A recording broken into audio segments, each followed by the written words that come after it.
kita bersama-sama membaca dari Mazmur pasal yang kedua. Kitab Mazmur pasal kedua. Dia adalah Mazmur Mesianis yang pertama di dalam seluruh kitab Mazmur. Dari ayat ke-7 saya membaca sekali lagi sampai 12. Semua membuka suara membaca. Aku mau menceritakan tentang ketetapan Tuhan. Ia berkata kepadaku, anakku, engkau telah kuperanakan pada hari ini. Semua membaca, mintalah kepadaku, maka bangsa-bangsa akan kuberikan kepadamu, menjadi milik kepusaka, dan ujung bumi menjadi kepunyaanmu. Engkau akan meremukkan mereka dengan gada besi, memecahkan mereka seperti tempikar tukang periuk. Oleh sebab itu, hai raja-raja, bertindaklah bijaksana, terimalah pengajaran. Hari para hakim dunia, beribadahlah kepada Tuhan dengan takut, dan ciumlah kakinya dengan gemetar, supaya ia jangan murka dan kamu binasa di jalan. Sebab mudah sekali murkanya menyala. Berbahagialah semua orang yang berlindung padanya. Mari kita berdoa sekali lagi. Celikkan mata kami dan cerahkan firman-Mu di dalam hati kami. Dalam nama Yesus Kristus, penebus, juru selamat, dan Tuhan kami satu-satunya. Kami sudah berdoa. Amin. Kita sudah berkali-kali bicara tentang Mazmur kedua. Mazmur pertama, Tuhan Allah membongkar rahasia yang paling tinggi di dalam politik dunia. Saudara-saudara, jikalau presiden-presiden mengadakan rapat musyawarah, menentukan strategi dan rencana-rencana untuk hari depan negara, ini namanya top secret.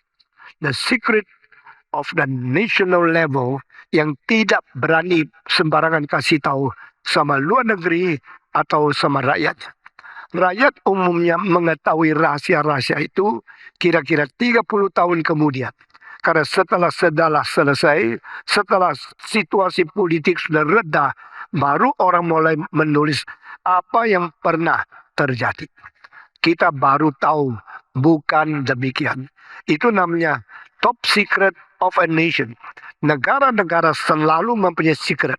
Apalagi kalau mereka lagi berbicara untuk melawan negara yang lain. Dunia menjadi dua kubu. Kubu ini melawan kubu yang lain. Dan semua mata-mata itu dipilih dengan teliti sekali. Tetapi pasal 2 daripada Mazmur justru adalah di dalam sejarah satu pasal yang mengatakan semua top secret sudah diketahui di surga. Saudara-saudara, negara-negara, raja-raja, jenderal-jenderal, menteri-menteri, pembesar-pembesar bersekongkol untuk mengerjakan sesuatu kekuatan melawan satu kekuatan yang lain. Dan ini sudah diketahui oleh Tuhan. Saya sendiri sangat tertarik karena engkau baca pasal 2 sulit mengerti. Apa ini? Mengapa rusuh bangsa-bangsa? Mengapa suku-suku bangsa mereka-reka perkara yang sia-sia? Apa sih? Yang mau dikatakan apa? Ini firman Tuhan mengenai apa? Ini mengenai Tuhan bongkar rahasia raja-raja. Tuhan menyatakan apa yang diketahui di surga tentang rencana-rencana dunia. The top secret of the international affairs sudah diketahui oleh Tuhan. Dan Tuhan memberitahu kepada kita, di dalam rencana semua itu ada rencana di belakangnya. Di dalam perencana di belakang ini masih ada perencana yang lebih dalam lagi. Ini semua adalah hal yang tidak mungkin kita mengerti pada waktu kita menganalisa politik sementara yang kita lihat secara realita di dalam hidup sehari-hari. Tuhan berkata, raja-raja berkumpul dengan pembesar-pembesar. Lalu mereka bersekongkol, mereka berkomprehensi, mereka mereka-reka sesuatu yang dianggap rusuh, yang dianggap tidak benar, yang dianggap jahat, yang dianggap melawan. Melawan siapa? Langsung diberitahu. Mereka melawan yang duduk di surga, yang menjadi yang diurapi oleh Allah di surga itu. Jadi mereka mau melawan Tuhan dan melawan Yesus Kristus. Saudara-saudara, ternyata dunia ini banyak gejala tidak kelihatan jelas.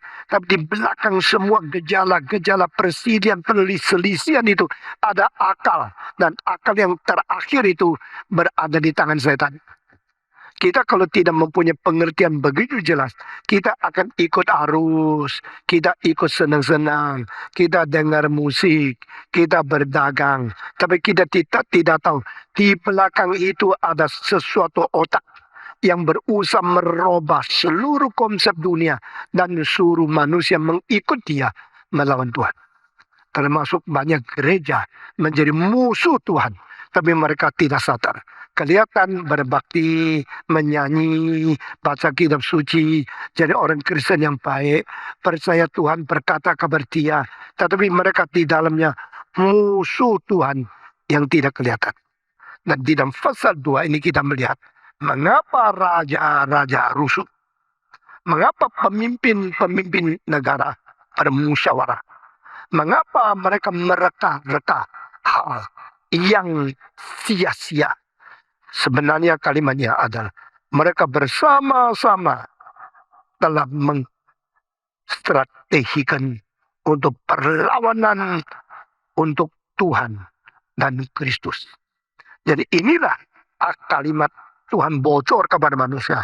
Tahu tidak orang Kristen, di belakang raja-raja, di belakang dunia, pemimpin-pemimpinnya, ada satu kekuatan untuk membuat mereka bermusyawarah untuk melawan Tuhan dan melawan yang diurapi.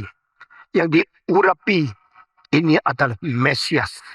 Istilah Kristus dalam bahasa Greka, bahasa Ibrani adalah Messiah. Istilah Messiah berarti yang diurap oleh Tuhan. Satu-satunya urapan.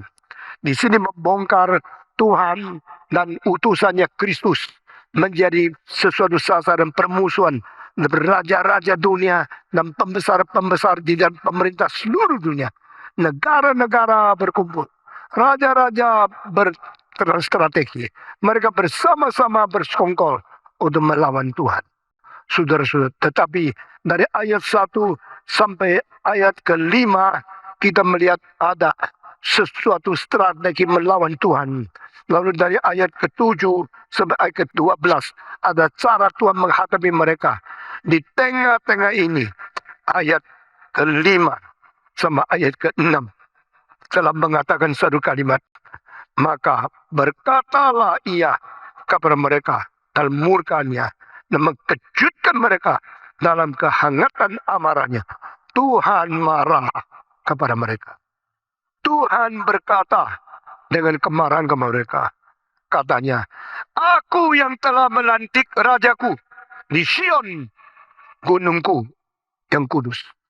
Jadi semua perlawanan itu dibalas oleh dengan satu kalimat Tuhan mengatakan, I already made my decision. I already anointed my son and make him the king from the Mount of Zion. Dari Bukit Sion saya telah menetapkan. Dari kekekalan saya telah melahirkan. Dia akan menjadi utusanku. Saudara-saudara, direncanakan oleh manusia, yang distrategikan oleh manusia, akan jadi atau tidak? Mungkin sekali. Tapi di hal ini, tidak mungkin jadi. Karena tujuan mereka melawan Tuhan dan utusan Tuhan Kristus yang diurapi. Maka Tuhan mengatakan, saya sudah menetapkan. Artinya apa? Tak bisa robah lagi. Saya sudah menetapkan anakku yang kulahirkan menjadi raja di Bukit Sion. Saya berkata, Sion adalah tempat perjanjian Tuhan dengan manusia. Sion adalah satu-satunya bukit didirikan bait Allah. Bait Allah adalah satu-satunya tempat, ada tempat maha suci. Tempat maha suci adalah artinya Tuhan berjanji dengan manusia. Dan maha suci adalah tempat yang menyimpan kedua batu lot, di mana menulis dengan jari tangan Tuhan sendiri 10 hukum. Tuhan berjanji dengan manusia memberikan Taurat, dan Taurat ditulis dalam 2 batu loh yang disimpan di tempat maha suci di dalam bait Allah yang di kota Sion. Sehingga Tuhan berkata, aku telah melantik anakku Aku sudah mendirikan rajaku di kota Sion. Ini adalah satu ketetapan yang tidak bisa dirubah. Engkau mempunyai top secret, I tell you my secret. Engkau mempunyai perlawanan kepada saya beritahu kepada engkau apa yang saya hadapi kepada engkau. Saudara-saudara, sejarah dunia adalah sejarah perperangan. Dunia ini mencatat segala permusuhan antara negara dan negara, orang dan orang, suku dan suku, isme dan isme, ideologi dan ideologi, politik dan politik, militer dan militer. Tapi ini semua bukan hal yang penting. Yang paling penting bukan antara manusia dan manusia. Yang paling penting adalah permusuhan setan kepada Tuhan. Kalau engkau melihat dengan jelas daripada sudut ini, engkau akan menganggap banyak hal itu tidak usah ribut. Tidak usah rame. Karena itu soal kecil. Yang paling kecil adalah bagaimana setan berperang melawan Tuhan. Dan engkau memihak Tuhan atau memihak setan.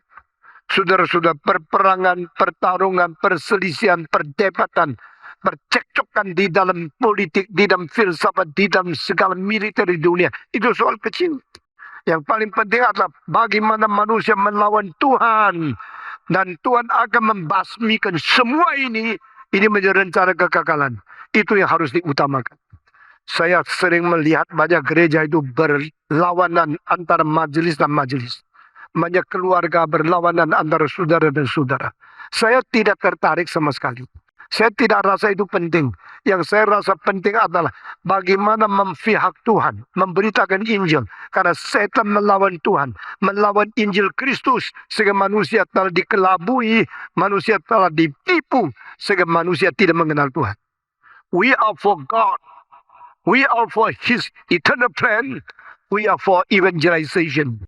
To preach the gospel, lift up the cross of Jesus Christ, and draw people to come to Him. Saudara-saudara, kita harus berperang yang penting, bukan ribut di dalam hal yang tidak penting. Dan peperangan yang paling penting adalah memihak Tuhan untuk melawan setan. Tuhan Allah berkata, aku telah menetapkan titahku, aku telah memilih anakku, aku telah melahirkan urapanku, aku telah memberikan ini dia jadi raja di Bukit Sion. Jadi berarti top secret daripada yang melawan Tuhan bukan dibiarkan Tuhan. Manusia bagaimana melawan Tuhan, menganiaya orang suci, bagaimana akan menjadi musuh daripada Injil. Tuhan tahu semua. Saudara-saudara, jangan lupa Tuhan Yesus Kristus berkata, aku melemparkan api ke dalam dunia supaya dunia ada berperang. Raja damai adalah raja mengakibatkan peperangan. Yang melawan engkau adalah rumahmu sendiri. Orang di rumah tanggamu yang akan menjadi musuhmu. Ini Alkitab. Jadi yang melawan Kristen. Yang melawan pendeta. Yang melawan orang beriman. Yang melawan kita kadang-kadang bukan dari agama lain. Dari musuh di dalam selimut. Saudara-saudara sekalian. Tadi Alkitab mengatakan, I've already set up my will. I already determined to anoint my son. Yesus Kristus menjadi anak daripada Allah yang Maha Kuasa. Dia ditetapkan, diurapi di Bukit Sion. Lalu Tuhan berkata kepada Yesus Kristus, mintalah kepadaku. Berarti apa? I'm ready to bless you. Kalau seorang raja berani bicara sama seorang, mintalah kepadaku.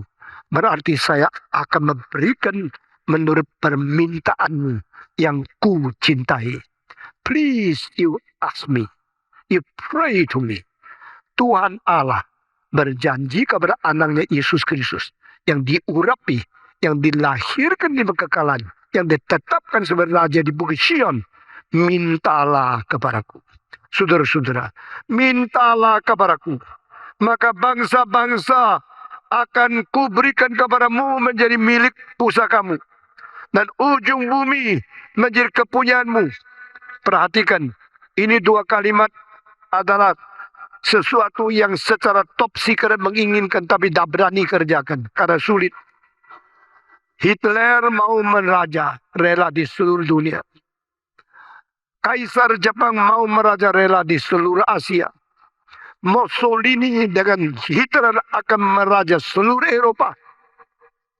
Komunisme akan menjajah seluruh dunia. Mao Zedong ingin mengajar seluruh bangsa. Semua orang sudah menjadi top leader, mempunyai ambisi yang paling liar, mau menjadi pemimpin seluruh dunia. Pada waktu Iskandar Agung sampai di satu pantai, dia berhenti turun dari kuda, melihat air yang begitu lebar, begitu luas. Dia tanya seorang petani di situ, "Where is this?"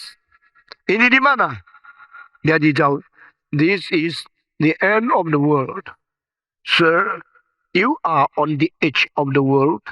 Beyond the earth, beyond this land, there's ocean, ocean, ocean, and nowhere to go."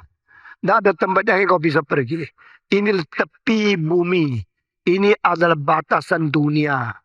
Pada waktu Iskandar Agung dengar kalimat itu, dia nangis. Dia mengatakan, "Saya baru umur 20 lebih. Sudah tidak ada tanah lagi boleh saya perang. Saya baru umur 20 lebih. Sudah tidak ada negeri yang boleh saya taklukkan. Sisa hidup saya untuk apa? Saya seorang pejuang, seorang conqueror, seorang menjajah, seorang yang terus membesarkan tanah yang kumiliki." Di dalam sejarah manusia, hanya seorang yang umur 32, namanya Iskandar Agung. Seumur hidup tidak pernah perang kalah satu kali. Tidak pernah kalah perang satu orang. Hanya ini. Napoleon akhirnya kalah. Hitler akhirnya mati. Semua orang paling besar di dalam jenius militer, tidak ada satu bisa melawan Iskandar yang agung. Dia menangis. Petani itu kaget. "Sir, why you are crying?" "Because no more land for me to defeat. No more country for me to conquer. This is the end of the world? No. This is the end of my career." Ini adalah berhentinya karier saya. Dia nangis. Saudara, waktu itu dia umur 20 lebih. Kira-kira 6 tahun, 7 tahun kemudian, dia meninggal dunia setelah mengunjungi kota Yerusalem. Iskandar Agung di Yerusalem ketemu dengan seorang imam orang Yahudi yang membacakan kepada dia buku Daniel yang mengatakan dari tempat Macedonia atau Greka ada seorang raja seperti seekor kambing yang bertanduk besar. Pada waktu dia masih muda, tanduknya putus. Sudah putus, dari tanduk yang putus itu keluar 4 tanduk. Lalu imam itu berkata, "Ini firman Tuhan. Mungkin engkau adalah orang yang dicatat sebagai kambing itu. Setelah engkau mati, engkau akan di masa muda kehilangan nyawamu dan negaramu akan direbut oleh 4 orang meneruskan engkau menjadi 4 negara yang kecil." Betul-betul terjadi seperti apa yang ditulis di dalam buku Daniel. Setelah dia keluar, tidak lama kemudian dia sampai di Mesir, dia telah sakit kolera. Dia minum air yang ada bakteri. Akhirnya mati umur 32 tahun. Setelah dia mati, 4 jenderal di bawah dia merebut kerajaan Macedonia, kerajaan Iskandar, menjadi 4 negara dan saling berperang. Saudara-saudara, sejarah telah mencatat segala rahasia tentang pertarungan antara manusia dan manusia. Tapi Alkitab mengatakan yang paling besar, pertarungan setan dengan Tuhan Allah. Saudara-saudara sekalian, di sini dikatakan orang-orang seperti Mao Zedong, seperti Hitler, seperti Napoleon, seperti Kaisar Julius Caesar, "I come, I see, and I conquer." Saudara-saudara, semua orang besar dia militer mau mengalahkan seluruh bangsa, mau mendapatkan seluruh bumi, mau mendapatkan semua kerajaan menjadi milik dia. Tapi siapa yang pernah unggul? Pernahkah unggul? Hitler berusaha menyerang Polandia. Dia menyerang akan Cekoslovakia. Dia menyerang akan Bulgaria. Menyerang akan negara-negara yang lain. Dia tidak sanggup mempersatukan seluruh Eropa di bawah dia. Jepang menyerang Tiongkok, menyerang Korea, menyerang Taiwan, menyerang Indonesia. Dia tidak mungkin menyerang dan mendapatkan seluruh Asia. Rusia telah menyerang Kazakhstan, menyerang akan itu Uzbekistan, dan menyerang akan semua negara-negara Lithuania, daripada Armenia, dan semua negara Baltik. Tapi akhirnya Taliban Palestina semua gagal. Siapakah yang pernah mendapatkan seluruh dunia? Siapakah yang bisa mentaklukkan semua bangsa? Alkitab di sini berkata, mintalah kepadaku, hai Kristus, aku akan memberikan segala bangsa menjadi pusakamu. Aku akan memberikan ujung bumi menjadi milikmu. Ini bukan kalimat biasa. Ini kalimat yang paling besar di dalam pemberian untuk manusia yang ditetapkan oleh Tuhan, yaitu memberikan seluruh dunia kepada satu orang.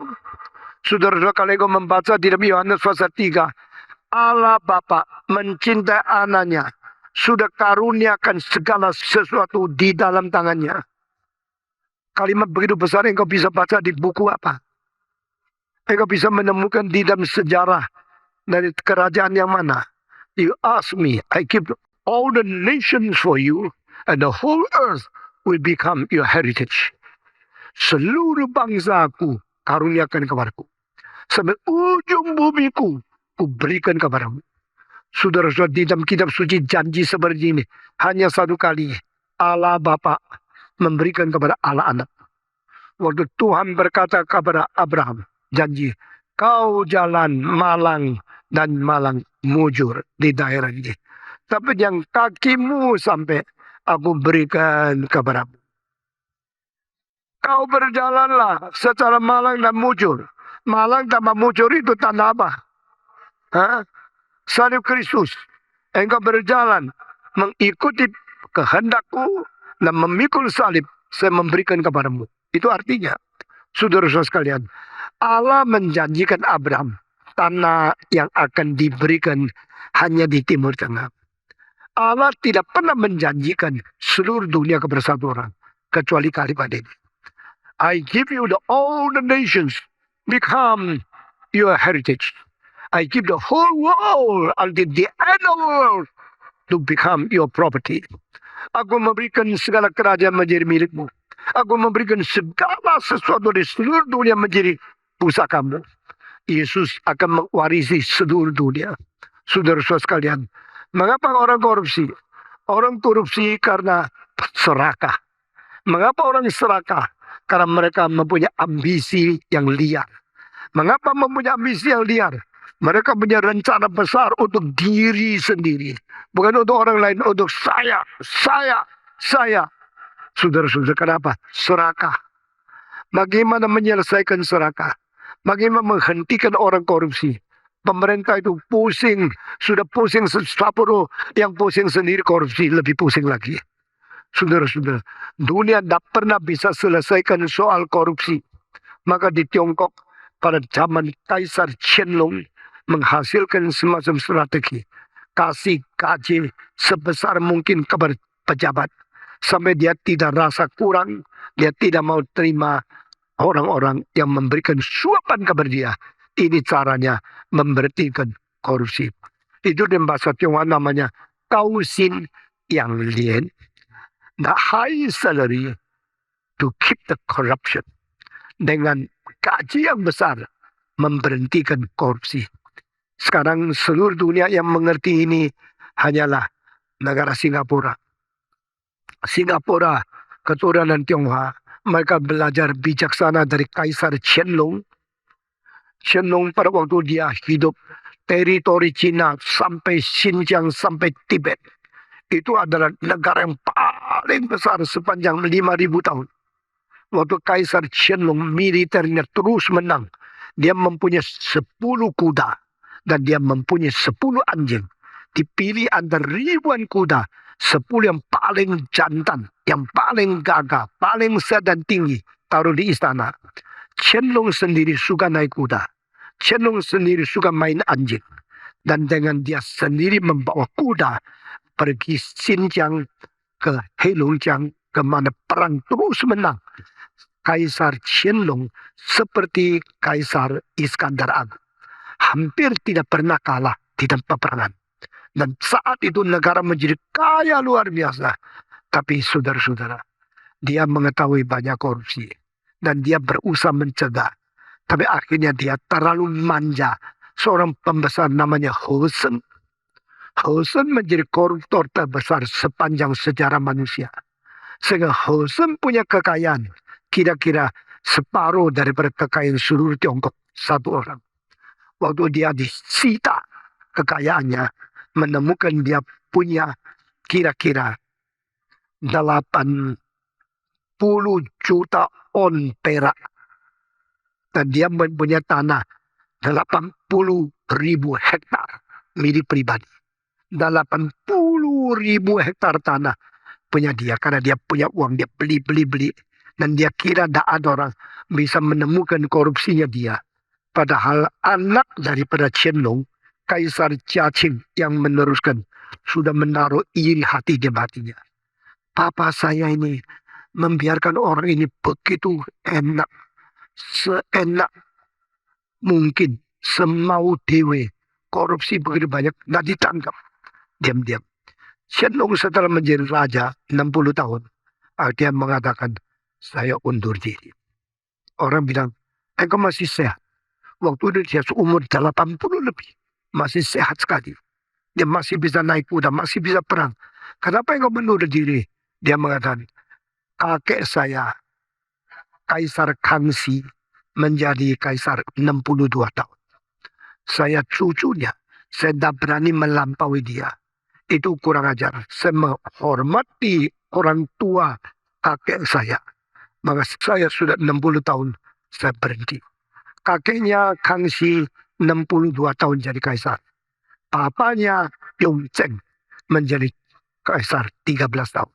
Yongzheng mati kemungkinan besar diracuni atau dianasinasi oleh orang lain. Ini top secret. Lalu anak yang masih muda namanya Qianlong, belum umur 20, dia sudah menjadi kaisar. Setelah dia menjadi umur 80, dia mengatakan, saya sekarang berhenti menjadi kaisar. Lalu anaknya Jiaqing yang dilantik menjadi kaisar. 4 tahun kemudian, Qianlong meninggal dunia.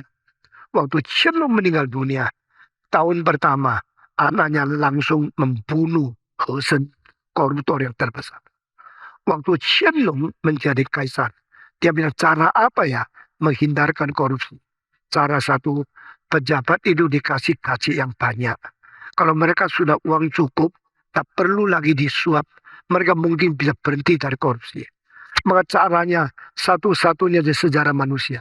Semua pejabat setiap bulan dapat gaji.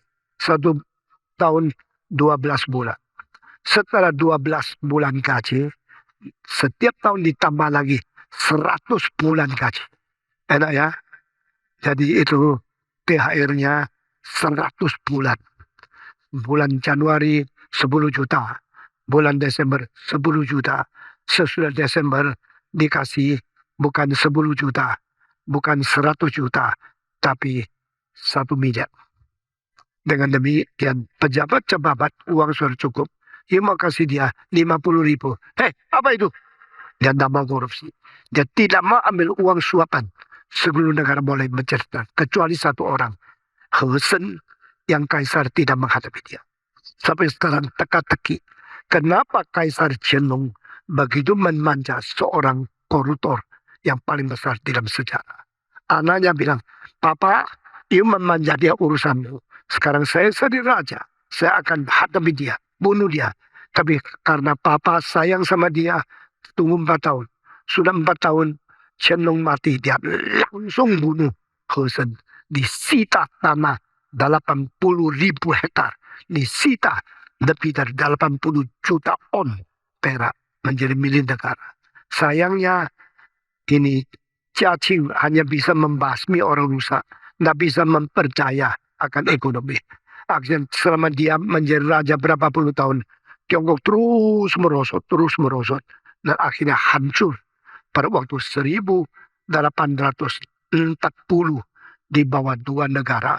Satu Inggris, satu Prancis. Yang dengan sembunyi-sembunyi tulis surat kepada Kaisar, yaitu Raja Inggris.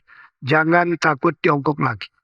Saya sudah menyelidiki melalui mata-mata, saya mendapatkan data. Saya mengetahui armada Tiongkok teknologinya sudah ketinggalan. Jangan ditakut-takuti lagi. Karena teknologi mereka di belakangnya Eropa 83 tahun. Kalau kita perang, pas kita menang. Akhirnya Inggris menang, Perancis menang, Tiongkok kalah setengah mati. Dan negara yang tamannya paling besar di dunia, yang istananya paling hebat di dunia, dijarah habis. Dan barang-barang kaisar banyak ngalir ke luar negeri yang sekarang di auction oleh Christie di London, Sotheby di Amerika. Itu barang-barang jarahan tentara Perancis dan Inggris pada tahun 1860. Di situ diberikan 3 hari kelonggaran. Semua militer masuk istana boleh ambil barang yang paling bagus seenaknya. Maka militer-militer itu bawa pulang barang-barang ke London. Sekarang kalau dikeluarkan satu di lelang, di Christie, puluhan juta, jutaan dolar. Itu dari situ. Kalau you ada surat, you dulu ambil dari Tiongkok tahun 1860, itu dianggap sah, milikmu. Karena Papa engkau menjara. Saudara, salah satu yang dijual 80 juta dolar Amerika itu diambil pada waktu itu. Nah, saudara-saudara, kita bersyukur kepada Tuhan, negara-negara sedang berubah. Dan pada waktu semua negara ingin menjaga semua, mereka tidak mungkin capai kecuali ayat ini. Tuhan Allah berkata kepada anaknya, minta kepadaku, ku berikan segala dunia, seluruh dunia kekayaan untukmu. Ku berikan segala kerajaan milikmu, seluruh ujung bumi pusakamu. Itu sebab Yesus tidak tergoda oleh setan. Setan mengatakan, tunduk kepada saya, sembah aku satu kali. Saya memberikan seluruh dunia semua kekayaan kepadamu. Yesus mengatakan, nyalain kau setan. Dia mengusir iblis. Engkau bilang, pasti Yesus sudah akan dapat seluruh dunia, maka dia tidak perlu disuap. Dia tidak menerima korupsi seperti ini. Tapi saudara jangan lupa, Yesus datang ke dunia sama sekali tidak memiliki materi. Dia hidup paling sengsara, paling sederhana, paling siksa, paling miskin. Sehingga di dalam dunia materi, Yesus tahan uji dan pencobaan. Dia sampai mati, holds nothing for his life in this world. Yesus mati tidak mempunyai apa-apapun untuk hidup dia sendiri. Dia menjadi contoh yang terbaik bagi kita. Saudara-saudara, mintalah kepadaku, aku berikan semua ini kepadamu. Saudara-saudara, orang-orang seperti Mao Zedong, Hitler, Napoleon, orang-orang penting seperti itu, Louis XIV, ingin mendapat sebanyak tanah mungkin. Tapi mereka tidak pernah mendapatkan. Dan Iskandar adalah salah satu orang yang mempunyai niat yang begitu besar. Tetap tidak dapat apa-apa. Saudara-saudara, pada waktu sejarah timbul orang ambisi besar yang ingin menjajah sebanyak tempat, ingin memperoleh seluruh dunia. Tuhan sedang memutarkan balik sesuatu yang kecil intervensi sehingga hal itu tidak pernah terjadi. Tidak pernah ada orang yang ambisinya terbesar diizinkan oleh Tuhan sukses. Nah, saudara-saudara, mengapa Hitler tidak bisa mendapatkan seluruh dunia? Mengapa Mussolini tidak bisa mendapatkan Eropa? Mengapa Hirohito, Kaisar Jepang, tidak bisa mendapatkan Asia? Kaisar Jepang sudah mendapatkan Manchuria, sudah mendapat Korea, sudah mendapatkan provinsi Shandong dan ke Jiangsu. Di Jiangsu, pemerintah Jepang, militer Jepang telah membunuh 300.000 orang Cina. Dan sampai sekarang Massacre of Nanjing tetap menjadi kebencian orang Cina kepada Jepang. Tapi pemerintah Jepang sampai hari ini, tahun 45, sampai sekarang 2015, di dalam keadaan berapa puluh tahun ini, Jepang tidak pernah rendah hati mengaku salah satu kali. Itu sebab Jepang punya ekonomi tidak bisa berkembang terus. Saudara-saudara, bedanya Jerman sama Jepang adalah yang satu mengaku dosa, minta pengampunan dunia, dan Tuhan memberkati. Sekarang Jerman negara paling berkuasa paling kaya di antara Eropa. Tapi Jepang tidak. Tidak pernah mau minta ampun. Saudara-saudara. Sekarang saya mau tanya saudara. Dari kalimat tadi, waktu sejarah bergolak dan ada orang ambisi besar mau ingin dapatkan segala sesuatu. Tuhan campur tangan. Tuhan campur tangan. Tuhan patahkan niat mereka satu persatu. Di manakah Iskandar sudah mati? Di mata Hitler sudah mati. Di manakah Napoleon sudah mati. Di manakah Kaisar Hirohito sudah mati. Di manakah Mussolini sudah mati. Waktu Mussolini bergabung dengan Hitler, dia anggap dia adalah orang kedua paling kuat di dunia. Tapi waktu dia mati, akhirnya jenazahnya dibawa ke tengah jalan-jalan. Jalan itu alun-alun dekat Victoria Emmanuel II. Waktu Mussolini jenazahnya sudah ditembak mati, taruh di alun-alun itu. Oh, orang Italia yang benci dia, semua datang di situ meludahi dia. Seluruh badan ludah manusia. Nah, ini adalah akhir dari orang-orang besar. Tuhan menanya, raja-raja, mereka apa lu? Engkau lagi rusuh-rusuh, mau apa lu? Engkau melawan aku. Saya berkata, engkau tidak akan jadi. Tidak ada seorang berambisi merebut seluruh dunia akhirnya jadi. Tidak ada seorang. Saudara-saudara, kaisar yang pertama di Tiongkok adalah orang ambisi paling besar di dalam sejarah. Tetapi dia punya kerajaan cuma 15 tahun. Setelah dia mati, dipermainkan oleh Perdana Menterinya yang sekongkol sama yang lain. Lalu menipu seluruh negara. Di dalam 16 tahun sesudah selesai itu. Hancur negara. Negara yang paling kuat, yang paling perkasa, yang paling berjaya, paling pendek.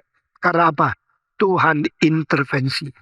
Pada waktu seorang ayah yang membesarkan dia, namanya Li Puwei berkata, you should know, in Chinese history, only men make a man great. Tata krama menjadikan orang itu agung. Kalau engkau adalah seorang mengerti tata krama, menghormati orang tua, baik kepada sesama, dengan cinta kasih memimpin rakyatmu, engkau akan percaya. Ditanya, dari mana tahu? Ayahnya mengatakan, dari dinasti Zhou. Dinasti Zhou telah berkepanjangan sampai 800 lebih tahun. Baru selesai. Ini adalah dinasti yang paling umur panjang. Engkau mesti belajar dari Zhou Wenwang, dari Zhou Wuwang, dari Zhou Gong. Ketiga orang ini di dalam sejarah mempentingkan tata krama, mempentingkan peraturan dan adat, pentingkan kehormatan dan segala keadaan yang mengatur seluruh masyarakat dengan perintah-perintah yang sangat manusiawi. Dia bilang, saya tanya, Zhou bisa 800 tahun lebih. Akhirnya kenapa mati? Kenapa akhirnya lolos? Akhirnya kenapa binasa? Iya, sebab waktunya sudah sampai. Jangan lagi menasihati saya. 800 tahun akhirnya mati. Cara saya mungkin bisa 8.000 tahun. Saya dengan keras. Yang lawan saya bunuh. Yang tidak setuju saya membuang dia. Dan semua mesti taat kepada saya. Akhirnya justru dia yang paling keras. Di dalam zamannya dia kerja 3 hal yang besar. Pertama, mempersatukan semua dalil di dalam alat-alat yang dipakai. Ada satu barang saya sampai sekarang cari belum dapat. Yaitu dengan takaran itu seluruh Tiongkok beli beras. Berapa uangnya? Hanya dapat 1 gini. Itu cedok, sedikit lonjong, pinggirnya bundar. Di sini ada tangan pegangan. 2.200 tahun yang lalu. Barang itu saya tur cari, belum dapat. Dari situ seluruh Tiongkok yang disebut berapa besar, berapa berat, bersatu. Kedua, semua roda asnya jarak dari kanan sama kiri. Seluruh Tiongkok harus sama. Kalau tidak sama, jalan itu akan mempunyai rel yang banyak sekali ke atas bawah. Kalau sama, jalannya lurus. Semua huruf harus sama. Dia mempunyai cara yang luar biasa mempersatukan Tiongkok. Ini hal pertama. Kedua, dia mempunyai sistem militer harus bagaimana. Dan dia membuat terakota itu soldiers model. Semua yang menjadi jenderal, menjadi kapten, yang menjadi pimpinan dari tentara dibikin cetakan daripada terakota sesudah bikin muka yang persis sama. Saudara-saudara, hal ini tidak pernah terjadi di dunia. Karena di lain tempat kalau bikin satu, yang lain semua sama. Bikin berapa ribu, modelnya cuma satu. Moldnya, cetakannya cuma satu. Tapi Qin Shi Huang mengatakan, setiap orang harus ada muka asli yang dijadikan terakota. Sama seperti setiap orang di foto. Muka semua orang yang lain bisa dilihat.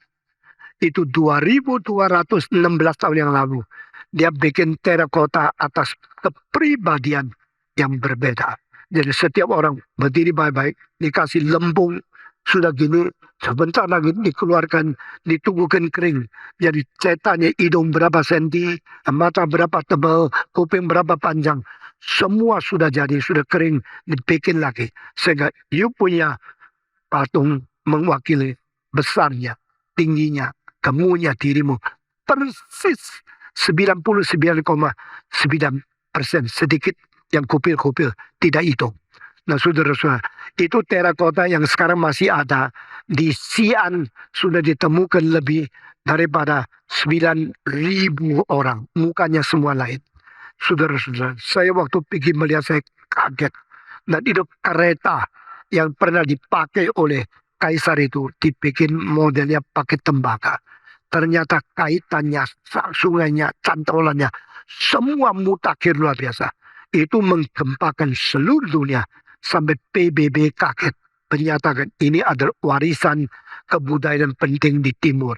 Dari orang Cina. Saudara-saudara. Akhirnya sukses? Tidak. 16 tahun kemudian, anaknya dibunuh. Dan Perdana Menteri yang mencurang sama dia juga dibunuh. Kerajaannya hancur. Diwariskan oleh dinasti Han, oleh seorang yang namanya Liu Bang, menjadi kaisar mengganti dia. Keturunan dia semua dibunuh habis. Adakah yang sukses? Tidak ada. Saudara, Hitler sukses? Tidak. Mussolini sukses? Tidak. Hitler waktu matinya sangat menyedihkan. Karena apa? Dia diktator paling besar. Dia kerajaan paling kuat. Jerman menjadi kuasa yang pertama di dalam dunia. Tapi pada waktu dia hancur hanya karena dua kesalahan. Kesalahan pertama, Tuhan mengizinkan dia membenci orang Yahudi. Saudara-saudara, iri mengakibatkan benci. Benci menghasilkan pembunuhan. Semua 1, 2, 3. Yang tidak iri, tidak usah ngomong. Yang iri harus ngomong. Lalu bertobat dari iri. 1, 2, 3. Iri mengakibatkan kebencian. Kebencian menghasilkan pembunuhan. Jikalau hatimu ada bibit iri, cepat bertobat. Kalau tidak, akhirnya engkau membunuh orang lain. Dan terakhir, orang lain akan bunuh kamu. Berbahagialah mereka yang tidak iri orang lain. Saya seumur hidup diberkati Tuhan. Salah satu anugerah Tuhan yang saya terima adalah saya tidak iri orang. Kalau orang lebih pandai, saya belajar supaya sepandai dia. Kalau orang lebih hebat, saya tidak mungkin sehebat dia. Saya berdoa, Tuhan, bersyukur Engkau telah menciptakan orang hebat seperti ini. Biar saya kalah, tidak apa-apa. Biar saya tidak ada apa-apa, keuntungan seperti tidak apa-apa. Karena Tuhan menciptakan saya seperti ini. Saya termasuk orang yang belajar terus. Orang yang terus rendah hati, maju, tidak mau mundur, tidak mau berhenti. Saudara-saudara. Maka kita lihat, mengapakah Hitler akhirnya kalah? Dua hal. Pertama, dia benci orang Yahudi. Lalu Tuhan, biarkan. Dia benci orang Yahudi. Dia mau apa? Membunuh mereka. Orang Yahudi yang dibunuh oleh Hitler 6.500.000. Cara membunuhnya bagaimana? Bawa mereka ke bawah tanah. Ditutup, dikasih gas racun. Sampai mereka itu semua semaput. Akhirnya mati. Ini namanya Holocaust. 6,5 juta manusia Yahudi. Orang Israel yang dibunuh seperti ini.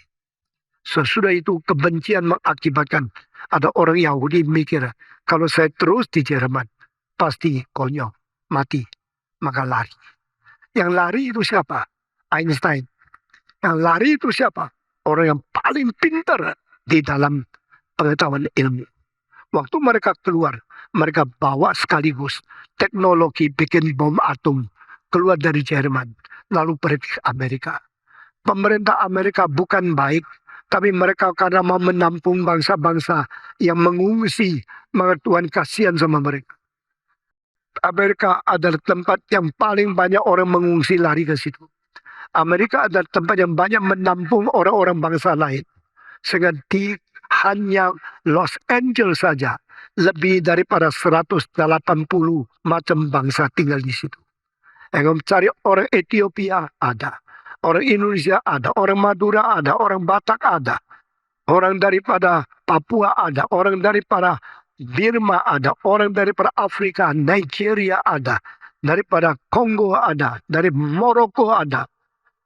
Amerika menampung semua sehingga Tuhan masih memberkati dia. Tapi pada waktu Hitler membenci orang Israel dan membunuh mereka, orang Israel yang paling penting lari ke Amerika, termasuk Einstein. Setelah masuk ke Amerika, Amerika menampung mereka, pakai mereka menjadi profesor, dan mendirikan satu Manhattan Project. Dan betul-betul waktunya, kalau tunggu 2 tahun, bom atom sudah dibikin di Jerman. Sebelum terjadi kesulitan itu, Tuhan membuat Einstein lari ke Amerika. Lalu Manhattan Project, termasuk Einstein, dan termasuk orang yang satu penting lagi, namanya Oppenheimer. Mereka menyelidiki dan bikin bom atom pertama. Diletuskan di Nevada, New Mexico. Di tempat-tempat yang paling sepi orang Amerika diledakkan. Waktu ledakan itu pertama kali terjadi, jamur yang menjadi suatu awan besar sekali naik ke angkasa ribuan meter. Lalu dari jauh sekali, berapa orang yang meneliti akan peledakan itu. Ada seorang ilmuwan berteriak, "Oh God, we human beings have already created hell for ourselves." Oh Tuhan, kami manusia telah menciptakan neraka untuk kami. Tapi mereka menahan, tidak boleh pakai bom atom. Sampai hari ini, selain peledakan pertama yang di New Mexico, cuma 2 kali pakai bom atom. Dua-duanya tahun 45. Sudah 70 tahun. Saudara-saudara. Di mana dipakai? Di kota Hiroshima 1. Beberapa hari kemudian di kota Nagasaki 1. Kenapa di Hiroshima? Kenapa di Nagasaki? Kenapa tidak di Tokyo? Menghajar akan kaisar yang meletakkan peperangan dunia di Asia. Orang-orang Jepang begitu serakah. Begitu ingin mendapatkan tanah yang berada di Cina. Mereka pada tahun 1905 pertama kali dengan kapal kecil-kecil mengepung akan kapal besar dari Rusia dan hancurkan kapal perang dari Rusia sampai kapal induk itu tenggelam. Hanya kapal Jepang kecil-kecil merasa menang. Mereka mulai berambisi mau menaklukkan seluruh dunia. Jadi kalau 405 mereka meledakkan kapal Rusia. 40 tahun kemudian mereka meledakkan kapal besar-besar Amerika di Honolulu. Maka Jepang mempunyai ambisi liar untuk menguasai seluruh dunia. Lebih tinggi dari bangsa apapun. Akhirnya tetap gagal. Tuhan tidak mengizinkan. Orang Amerika tidak mengerti. Jepang begitu jauh bagaimana bisa bom. Kalau mereka terbangkan kapal terbang membom, terbang begitu 10 jam sampai di Hawaii, minyaknya pasti tidak cukup. Lalu kapal terbang dari mana mengisi minyak? Mereka tidak pernah pikir Jepang sudah bikin semacam kapal terbang masuk di satu terowongan kelihatan seperti satu rudal, tapi di dalamnya kapal terbang. Dan kapal terbang itu sayapnya bisa ditekuk sehingga waktu masuk tidak ada kapal yang bersayap. Setelah keluar, keluar lagi sayapnya. Sampai waktu bom itu ribuan jatuh menghancurkan kapal perang yang banyak dari Amerika. Baru orang Amerika sadar Jepang bukan saja pintar, berani. Jepang sudah teknologi lebih pintar daripada orang Amerika. Dan cara bikin kapal itu rahasia dicatat, tapi tidak dikasih tahu. Karena Amerika waktu ketakutan kalau rahasia terbongkar, Rusia mendapat pertama-tama. Amerika akan digempur oleh Rusia selain Jepang. Maka mereka simpan rahasia sampai banyak tahun kemudian baru bocor. Ini semua adalah sejarah teknologi rahasia militer yang banyak orang tidak mengetahui. Saudara-saudara sekalian, waktu orang Israel lari ke Amerika, Jerman tidak mungkin mempunyai bom atom. Sebelum Einstein lari ke Amerika, orang Amerika besar, tanahnya besar, uangnya banyak, tapi otaknya kurang. Apalagi tahun 1930-an, terjadi satu hal merombak filsafat di Amerika. 3 filsuf yang besar. Satu Charles Peirce, satu lagi adalah namanya John Dewey, satu lagi William James. Mereka mengajar filsafat dengan filosofi revolution. Revolusi dari filsafat. Yaitu tidak perlu belajar teori yang berat-berat. Tidak penting akademik, akan praktis saja. Akhirnya seperti sekarang pendeta nama sekolah teologi asal bisa menginjili, bisa memasuk gereja, banyak orang berseman cukup, dia gajinya hidup enak, dia sudah puas. Tapi di sini tidak. Kita sambil menyelidiki yang paling dalam. Kita panggil profesor dari Westminster, daripada Cambridge, daripada Perancis untuk mendidik pemuda-pemudi kita menjadi orang paling pintar. Sekaligus kita pergi ke desa mengabarkan Injil. Dua-dua dijalankan. Pada waktu Jerman penuh dengan teori dan Amerika tidak mau teori, cuma praktik. Akhirnya Amerika tidak menghasilkan itu ilmuwan yang terkemuka. Akhirnya Tuhan membiarkan Hitler membenci Israel, baru terpaksa orang Israel pindah dari Jerman ke Amerika. Ini kesalahan pertama dari Hitler sampai dia akhir gagal karena membenci Bani Israel. Kedua, kesalahan Hitler kedua yang paling besar yaitu keputusan arah harus perang kemana. Dia sudah menelan Polandia, sudah menelan akan Cekoslovakia, dia sudah menelan akan Hungaria, dia sudah ambil alih pemerintahan dari Romania, Bulgaria, dan semua tempat di Eropa Timur. Sesudah itu, saudara-saudara, dia mau ambil Austria. Terakhir tahun 45 sebelumnya, dia ditanya oleh seorang jenderal Hitler yang paling besar, namanya Gerhard Göring, bukan Goreng ya, Göring. Göring mengatakan, saya kira Bapak Hitler, kita mesti perang ke barat. Perang Prancis dulu, perang Inggris. Kalau dua ini lumpuh, kita akan merajalela di Eropa. No! Tuhan membiar dia salah. Dia menjawab, jangan perang ke barat, perang ke timur. Saya mau mengambil dulu Rusia. Rusia itu negara penting, tapi komunisme. Dan Rusia musuh daripada Jerman. Saya menelan Rusia dulu. Lalu kekuatan baru pergi ke situ. Karena kalimat itu, Hitler harus gagal. Kenapa? Karena waktu dia ke Rusia, pemerintah Rusia mengetahui tanah kami dingin sekali. Tidak usah takut serangan daripada orang Jerman. Saudara-saudara, 2 orang besar gagal karena keputusan salah. Napoleon pergi ke Moskow. Akhirnya gagalnya luar biasa tahun 1812. Kedua kali Hitler salah keputusan. Perang pergi ke Rusia. Akhirnya mundurnya kalah luar biasa tahun 1945. Lalu dari jenderal Rusia, seorang namanya Zhukov yang menyerang kembali, mengusir orang Jerman pulang ke Jerman. Dan tahun 45 mereka mendapatkan Berlin Timur. Waktu masuk kota Berlin, tentara komunis mengalahkan tentara Jerman yang kuat luar biasa.